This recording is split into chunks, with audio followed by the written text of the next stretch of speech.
Bonjour, c'est Anne-Sandrine Di Girolamo au micro des Ondes de l'Imo, le podcast immobilier attentif et curieux.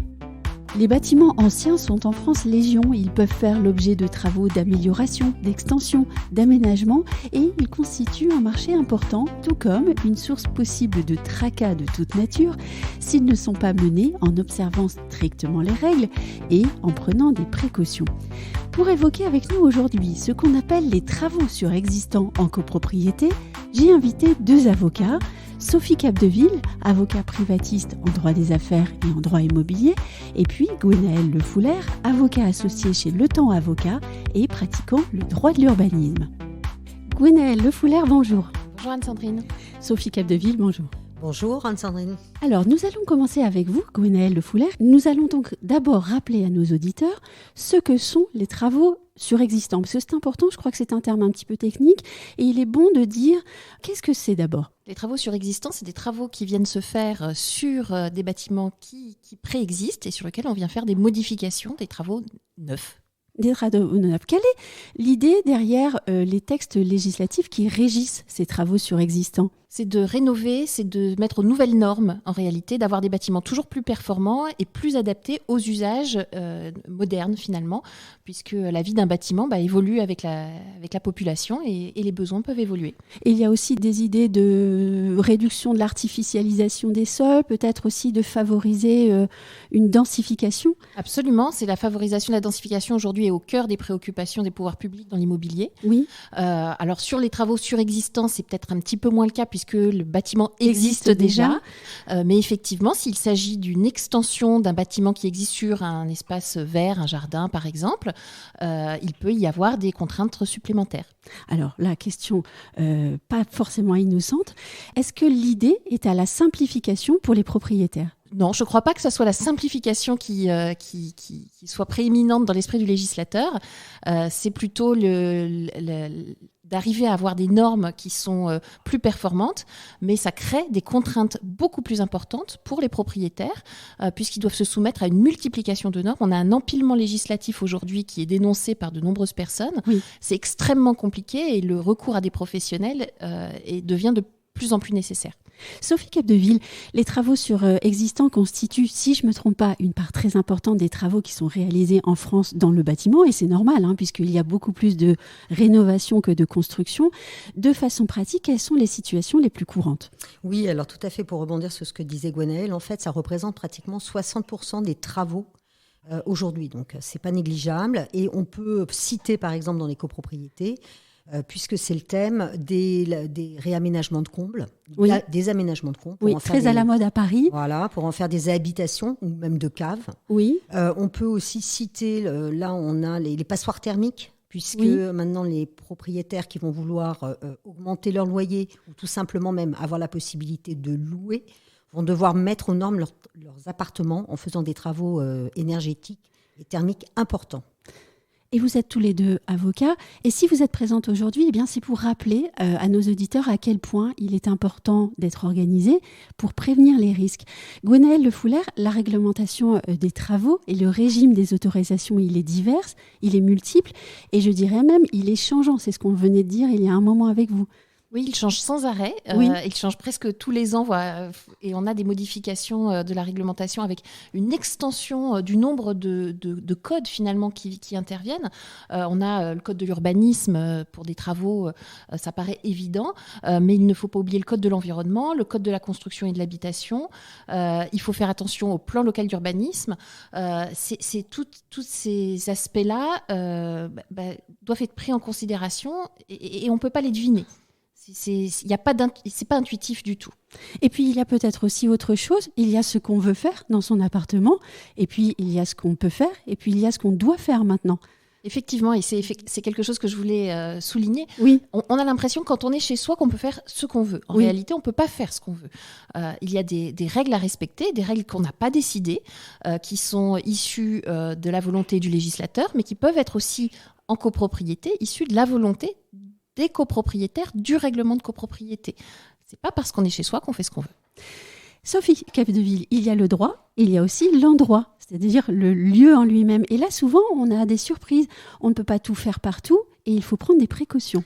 Oui, tout à fait. Donc, en fait, il faut avoir une bonne connaissance avant d'entreprendre des travaux, une bonne connaissance de l'existant et aussi des avoisinants. Les avoisinants, ce sont les propriétés voisines, tout simplement. Vous pouvez endommager, en fait, en faisant des travaux, les propriétés voisines. Donc, il faut faire des diagnostics. Donc, faire appel à des professionnels, donc ça peut être tout simplement des DPE, ça peut être l'amiante, ça peut être des diagnostics beaucoup plus poussés avec des travaux destructifs pour voir un petit peu ce qui se passe, parce que donc la construction va bouger avec le temps. Et on n'en aura pas forcément conscience. Et il y a aussi une précaution très importante à prendre, c'est le constat. Oui. C'est-à-dire que quand vous allez faire des travaux, si jamais derrière ça se passe mal, ou même si ça ne se passe pas mal, vous pouvez avoir un litige avec le voisinage parce qu'on va être tenté de vous imputer des désordres qui étaient peut-être là même auparavant, dont vous n'êtes pas responsable.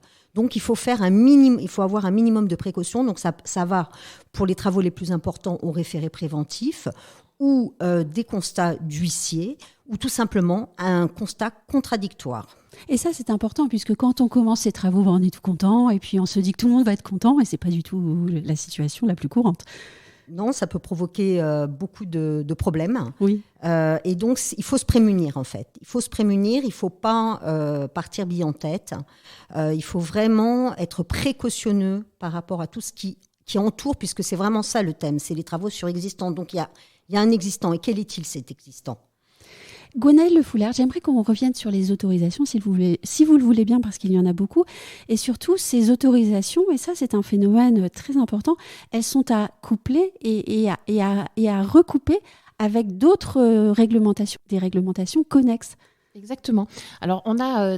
tout d'abord, ce qu'on peut appeler les travaux embarqués, c'est des travaux qui sont rendus obligatoires dès lors que vous touchez une partie du bâtiment. Il faut les avoir en tête parce que c'est pas simplement modifier les volets, par exemple. Je dis un exemple un peu trivial, mais ça peut impliquer des modifications plus importantes sur la façade, sur l'isolation, etc. Et au moment de l'obtention de l'autorisation administrative, que peut-être le permis de construire par exemple, il faut faire attention aux impacts du projet, par exemple sur l'environnement s'il s'agit d'imperméabiliser une partie d'un jardin par une extension d'un bâtiment, mais il peut y avoir aussi des conséquences en termes d'archéologie, de l'archéologie préventive avec des taxes à payer. Ça peut être aussi de tenir compte de la réglementation sur les monuments historiques qui peuvent être dans les avoisinants. Sophie Capdeville, on n'a pas encore parlé du règlement de copropriété. C'est un petit peu la Bible de la copropriété. De sa lecture aussi découle toute une liste d'actions à entreprendre pour faire en sorte que les travaux soient conduits de façon légale et de façon la plus sécure possible. Oui. Alors, il y a plusieurs vérifications à entreprendre. Déjà, il va falloir vérifier quelle est la destination de l'immeuble. Par exemple, si on veut réaménager des combles en appartement, le règlement de copropriété ne va pas forcément considérer que c'est à usage d'habitation. Donc, il va falloir obtenir des autorisations. Donc, bien souvent, quand on va faire des travaux d'une certaine importance dans une copropriété, ça va passer par la phase préalable de l'autorisation par l'Assemblée générale des copropriétaires. Donc ça, il faut vérifier donc, ce qui est permis par le règlement de copropriété. Dès qu'on touche à l'extérieur de l'immeuble, par exemple, on veut faire un Velux dans les combles, c'est automatiquement soumis à autorisation de la copropriété. Et ça, les gens l'oublient souvent, parce qu'il y a très souvent des travaux comme ceux-là qui sont entrepris, qui ne sont pas autorisés. Et il faut faire attention aux parties communes et aux parties privatives. Donc, vérifier que d'abord, on est bien chez soi et qu'on ne touche pas aux parties communes de l'immeuble. Et même quand on est chez soi, c'est ce que disait Gwenaëlle tout à l'heure, il y a quand même des précautions à entreprendre parce que, ce qu'on disait tout à l'heure, l'immeuble va bouger avec le temps. Par exemple, une simple cloison qui a priori est une partie totalement privative, qui ne nécessite pas d'autorisation, peut être devenue porteuse avec le temps. Oui. Et donc, il va falloir... la précaution à prendre, c'est en général, quand on a des travaux importants, c'est de prendre l'avis de l'architecte de l'immeuble pour vérifier s'il pourrait potentiellement y avoir une atteinte à la structure si on a envie de détruire une cloison, une simple cloison. Et là, si je peux me permettre, bien faire attention à bien distinguer architecte et architecte d'intérieur, parce que beaucoup sont quand même très, très légers dans leurs conseils. Tout à fait, avec un problème d'assurance à la clé, puisqu'il y a, ça on en parlera peut-être tout à l'heure, mais donc il y a le problème évidemment des assurances et savoir si la société qui va entreprendre les travaux est correctement assurée pour son activité. Et Gwenaëlle Le Foulard, vous vouliez ajouter quelque chose? Oui, un autre exemple, Sophie parlait des Velux, mais un autre exemple qu'on oublie souvent, c'est la terrasse. Par exemple, on veut la transformer en loggia en cloisonnant la terrasse, en mettant comme une petite verrière. Ça aussi, finalement, ça fait l'objet d'une autorisation de la copropriété indispensable. Et même, ça crée ce qu'on appelle de la surface de plancher qui nécessite une autorisation d'urbanisme. Oui. Et on parlait de l'architecte également tout à l'heure. De mon point de vue, en termes d'urbanisme, l'architecte est un élément très important parce que pour obtenir l'autorisation d'urbanisme, dès lors qu'on touche à un immeuble qui fait plus de 150 mètres carrés, le recours à un architecte est obligatoire. Alors, certes, les travaux peuvent avoir lieu à l'intérieur, mais pour autant, il faut une autorisation et le recours à un architecte est obligatoirement légal. On ne peut pas s'en passer en principe. Et puis, je pense que ce dont on ne peut pas se passer, c'est finalement une paix mentale, en fait. Avoir recours aux bons professionnels et ne pas hésiter, c'est quand même important.